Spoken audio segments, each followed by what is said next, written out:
Assalamualaikum, Bu Niswa dan teman-teman. Di sini kami dari kelompok 7 izin mempresentasikan mengenai hasil tugas kelompok kami, yaitu dengan judul penerapan model regresi logistik Biner pada tingkat pengangguran terbuka tahun 2020, studi kasus pada Provinsi Sulawesi Utara. Ya, untuk anggota kelompoknya sendiri terdiri dari Aji Sustiono dengan NIM M0719005 dan Anastasia Fania Kristiandari dengan NIM M0719011. Yang pertama yaitu pendahuluan. Pengangguran terbuka merupakan masalah makroekonomi yang mempengaruhi kehidupan manusia secara langsung, menurut Marini dan Putri 2019. Peningkatan pengangguran terbuka di negara-negara yang sedang berkembang disebabkan oleh lambatnya pertumbuhan kesempatan kerja daripada pertumbuhan yang cepat dari angkatan kerja, menurut Velia pada tahun 2021. Jumlah penduduk yang bertambah setiap tahun mengakibatkan jumlah angkatan kerja yang meningkat. Provinsi Sulawesi Utara merupakan salah satu provinsi di Indonesia yang menghadapi masalah pengangguran terbuka. Menurut BPS Provinsi Sulawesi Utara, jumlah pengangguran terbuka di tahun 2020 bertambah sekitar 7,37%, lebih tinggi dibandingkan dengan bulan Agustus tahun 2019 sebesar 6,01% menurut BPS 2020. Masalah pengangguran terbuka menjadi tanggung jawab bersama dan perlu kebijakan pemerintah dalam menangani pengangguran terbuka untuk perbaikan kehidupan masyarakat. Yang kedua ada metode, yang pertama ada data dan sumber data. Data yang digunakan adalah data sekunder mengenai tingkat pengangguran terbuka atau TPT Provinsi Sulawesi Utara tahun 2020 yang diperoleh dari website Badan Pusat Statistik atau BPS Provinsi Sulawesi Utara. Populasi dari penelitian ini adalah untuk Provinsi Sulawesi Utara yang telah memasuki rentang usia kerja dengan sampel yang diambil dari 15 kabupaten kota. Yang kedua, untuk variabel penelitian, variabel penelitian yang digunakan dalam penelitian ini terdiri dari variabel respon atau Y dengan dua kategori, yaitu kategori 0 adalah TPT Kabupaten Kota, lebih kecil TPT Y on Y Provinsi Sulawesi Utara. Dan kategori 1 adalah TPT Kabupaten Kota, lebih besar sama dengan TPT Y on Y Provinsi Sulawesi Utara. Adapun variabel prediktor X yang digunakan dalam penelitian ini antara lain, yang pertama, presentasi penduduk berumur 15 tahun ke atas yang memiliki kemampuan baca dan menulis huruf Latin. Yang kedua, tingkat partisipasi angkatan kerja atau TPAK. Dan yang ketiga, laju pertumbuhan PDRB. Berikut merupakan tabel dari variabel penelitian. Bisa dilihat seperti yang tertera di layar, mulai dari variabel, keterangan, dan untuk skala datanya. Setelah itu ada regresi logistik Biner. Analisis regresi logistik adalah suatu metode statistik untuk menjelaskan hubungan antara variabel respon yang bersifat kategorik dan variabel-variabel prediktor bersifat kategorik maupun kuantitatif menurut Asyari pada tahun 2022. Berdasarkan skala data, regresi logistik dibedakan menjadi 3 macam, yaitu regresi logistik Biner, regresi logistik multinomial, dan regresi logistik ordinal. Analisis regresi logistik Biner adalah suatu regresi logistik antara variabel respon dan variabel prediktor, di mana responnya terdiri dari dua kategori, yaitu 0 dan 1. Menurut Hosmer et al. Pada tahun 2013. Yang pertama yaitu 1.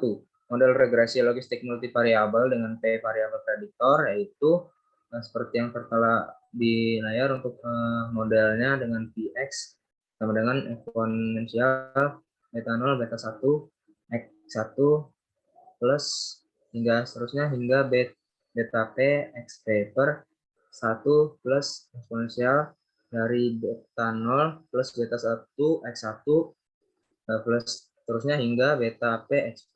Yang kedua yaitu model regresi logistik tersebut jika ditransformasikan dengan transformasi logit maka akan menjadi sebagai berikut. Rumusnya yaitu Gx sama dengan ln Px per 1 min Px sama dengan beta 0 plus beta 1 X1 plus hingga beta P XP. Untuk menduga parameter, penyelesaian untuk mengestimasi parameter yang belum diketahui dapat menggunakan metode maksimum likelihood atau MLE. Pada dasarnya, metode maximum likelihood memberikan nilai estimasi beta untuk memaksimumkan fungsi likelihood. Menurut Hosmer et al. Pada tahun 2013. Secara matematis, fungsi likelihood untuk model regresi logistik biner adalah sebagai berikut. Untuk persamaan 3 dan 4 bisa dilihat di layar seperti yang tertampil berikut. Untuk selanjutnya, fungsi tersebut diturunkan terhadap beta 0, beta 1, dan disamakan dengan 0, yang diselesaikan secara simultan untuk memperoleh penduga parameter beta 0 topi, beta 1 topi, sehingga penduga sukses bagi V adalah seperti yang tertampil di layar. Untuk rumus penduga V-nya itu seperti persamaan kelima. Kemudian adalah uji likelihood ratio. Dalam regresi logistik dapat digunakan untuk membandingkan nilai hasil pengamatan dari variabel respon menjadi nilai prediksi yang dapat dilihat dari model dengan atau tanpa perubahan. Untuk menentukan perbandingan nilai prediksi dapat ditentukan dengan menggunakan uji likelihood ratio sebagai berikut. Yang tertera yang ditulis oleh Wulandari dan kawan-kawan pada tahun 2022. Hipotesis untuk uji ini yaitu untuk H0-nya beta 1 sama dengan beta 2 sama dengan hingga beta I sama dengan 0. Dengan H1-nya yaitu paling sedikit ada satu parameter beta I tidak sama dengan 0. Statistik uji atau likelihood ratio test yaitu G dengan rumus negatif 2 dikali ln N1 per N pangkat N1 dikali N0 per N pangkat N0 per sigma I sama dengan 1 hingga N Pi I topi Y pangkat YI 1 dikurangi Pi I topi pangkat 1 kurangi YI. Untuk kriteria keputusannya itu H0 ditolak jika nilai G lebih besar dari nilai G square atau H0 ditolak jika p-value kurang dari alpha. Kemudian odds ratio merupakan sekumpulan peluang yang dibagi oleh peluang lainnya. Nilai odds ratio didefinisikan sebagai berikut yang tertera pada persamaan 7. Jika nilai C sama dengan 1, maka antara kedua variabel tersebut tidak ada hubungan. Jika nilainya kurang dari 1, maka kedua peubah terdapat hubungan negatif terhadap perubahan kategorik dari nilai X, dan demikian sebaliknya, jika nilainya lebih besar dari 1, maka kedua peubah terdapat hubungan positif terhadap perubahan kategorik dari nilai X.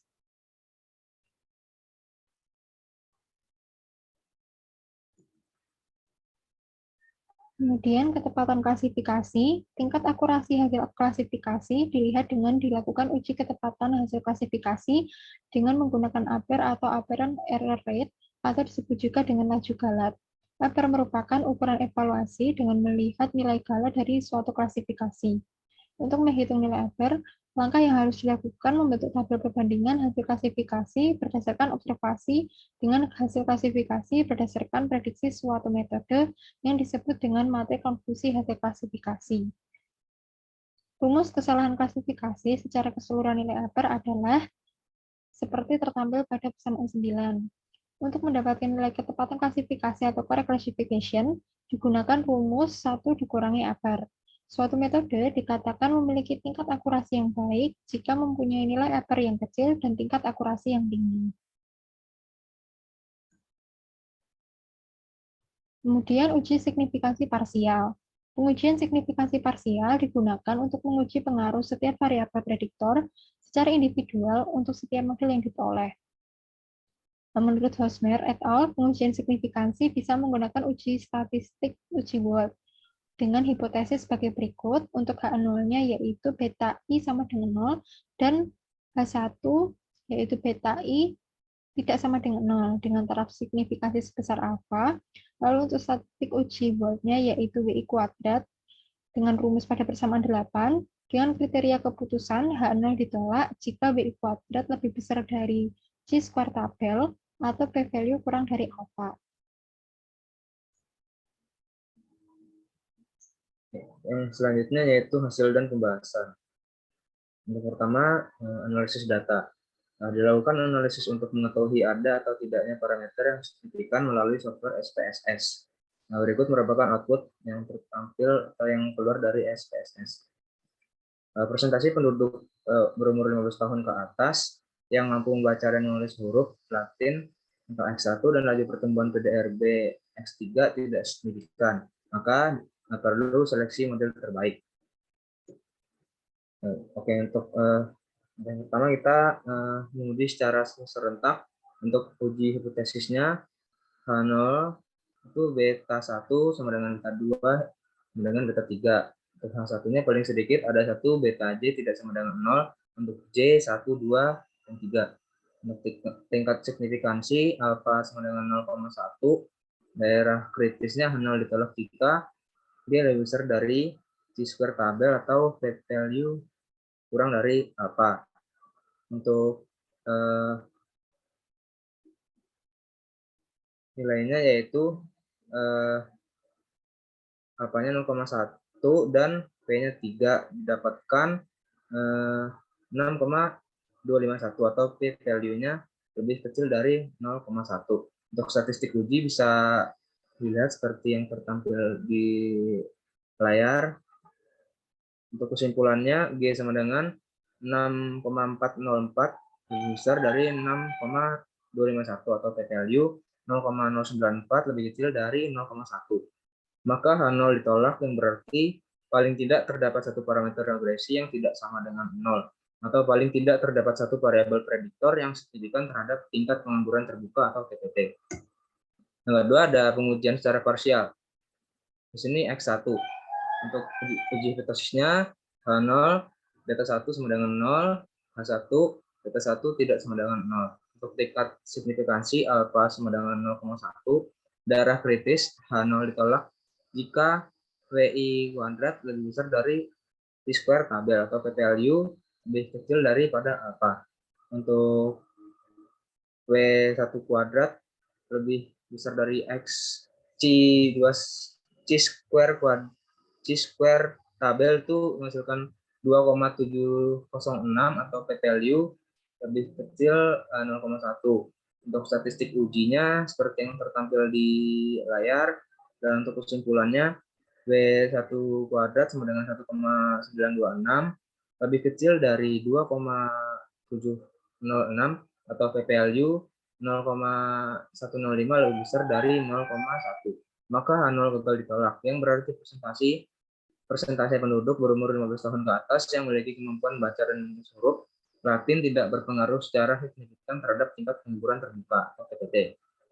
Yang kedua ada pengujian secara parsial atau X2-nya.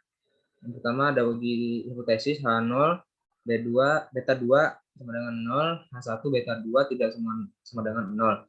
Untuk tingkat signifikansi alfa sama dengan 0,1, daerah kritisnya H0 ditolak jika WI kuadrat lebih besar dari chi-square tabel atau p-value lebih kecil dari alfa. Nah, di sini didapatkan chi-square tabelnya 2,706 atau p-value-nya itu kurang dari 1. Nah, untuk statistik ujinya seperti yang tertampil di layar, dan untuk kesimpulan W2 kuadrat sama dengan 4,1100 lebih besar dari skor tabelnya yaitu sebesar 2,706 atau p-value-nya sebesar 0,043 lebih kecil dari 0,1.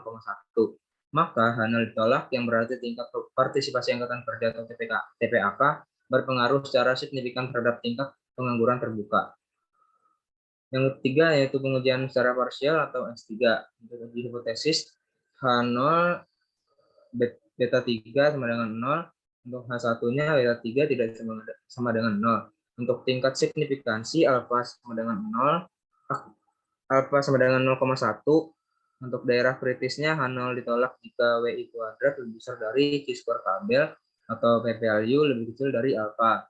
Nah, di sini didapatkan untuk chi-square tabelnya 2,706. Setelah itu ada statistik ujinya seperti yang tertampil di layar.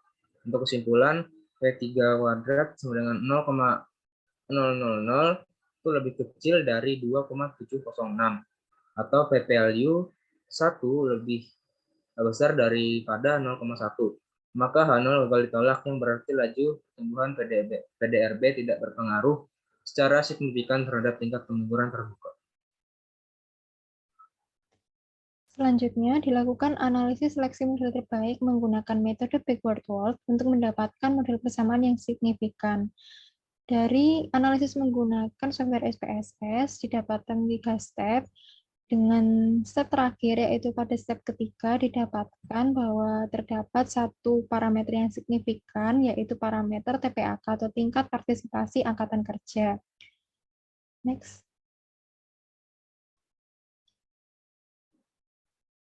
Pada step 3 ini, variabel TPAK 1 dengan p-value 0,043 merupakan variabel terbaik dan berpengaruh signifikan terhadap model.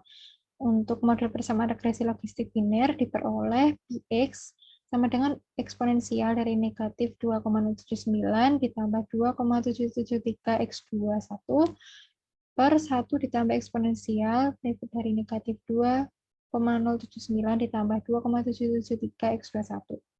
Jika X2 bernilai 0, maka model regresi logistik biner menjadi seperti tertampil pada layar, didapatkan untuk Px-nya sebesar 0,111154728, yang berarti bahwa peluang suatu kabupaten kota memiliki angka TPT lebih tinggi dari angka TPT provinsi dengan TPAK kabupaten kota lebih tinggi dari angka TPAK provinsi adalah sebesar 0,111154728.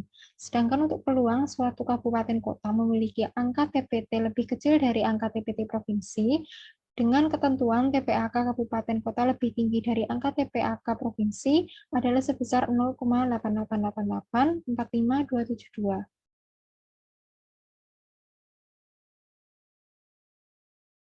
Kemudian, jika X2 sama bernilai 1, maka model regresi logistik biner menjadi seperti tertampil pada layar dengan nilai sebesar 0,666856155, yang berarti bahwa peluang suatu kabupaten kota memiliki angka TPT lebih tinggi dari angka TPT provinsi dengan ketentuan nilai TPAK kabupaten kota lebih rendah dari angka TPAK provinsi adalah sebesar 0,666856155. Sedangkan untuk peluang suatu kabupaten kota memiliki angka TPT lebih rendah dari angka TPT provinsi dengan ketentuan besarnya nilai TPAK kabupaten kota lebih rendah dari besar TPAK provinsi adalah sebesar 0,333243845. Kemudian berdasarkan nilai eksponensial B pada output SPSS, didapatkan interpretasi odds ratio sebagai berikut untuk parameter TPAK. Kabupaten kota yang memiliki TPAK lebih rendah dari angka TPAK provinsi memiliki kecenderungan memiliki TPT lebih tinggi dari TPT provinsi sebesar 16 kali lebih besar jika dibandingkan dengan kabupaten kota yang memiliki nilai TPAK lebih tinggi dari besarnya TPAK provinsi. Sedangkan untuk kabupaten kota yang memiliki nilai TPAK lebih tinggi dari TPAK provinsi memiliki kecenderungan memiliki TPT lebih tinggi dari TPT provinsi sebesar 0,062 kali lebih besar jika dibandingkan dengan kabupaten kota yang memiliki TPAK lebih rendah dari TPAK provinsi. Kemudian untuk uji kesesuaian model dengan hipotesis H0 adalah model sesuai atau tidak ada perbandingan signifikan antara hasil pengamatan dengan hasil prediksi model, dan H1 adalah model tidak sesuai atau ada perbedaan signifikan antara hasil pengamatan dengan hasil prediksi model dengan tingkat signifikansi alfa sebesar 0,1 dan H0 ditolak jika p-value kurang dari alfa dengan alfa kurang sama dengan 0,1. Untuk kesimpulannya, dari output SPSS didapatkan p-value sebesar 0,977 yang berarti lebih besar dari alfa sama dengan 0,1, yang berarti bahwa H0 bakal ditolak, berarti bahwa model sesuai atau tidak ada perbedaan yang signifikan antara hasil pengamatan dengan hasil prediksi model. Kemudian untuk ketepatan klasifikasi, dari output SPSS didapatkan model regresi logistik dengan satu variabel prediktor yang signifikan, yaitu variabel tingkat partisipasi angkatan kerja atau TPAK, memiliki ketepatan klasifikasi sebesar 80%. Kemudian untuk bab kesimpulan.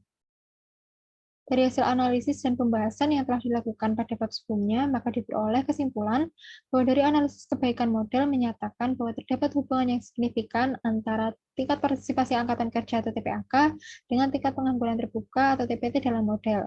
Berdasarkan hasil uji kesesuaian model, dapat diketahui bahwa model regresi logistik biner sesuai atau dapat dikatakan bahwa tidak ada perbedaan antara hasil pengamatan dengan prediksi model, dan dari ketepatan klasifikasi diketahui bahwa ketepatan model regresi logistik biner yang diperoleh dalam klasifikasi. Mohon maaf, atas kesalahan ketik dalam tingkat pengangguran terbuka adalah 80%.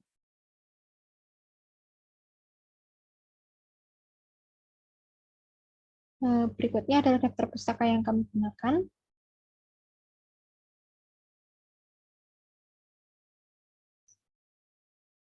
Sekian presentasi dari kelompok 7, kurang lebihnya mohon maaf. Wassalamualaikum warahmatullahi wabarakatuh.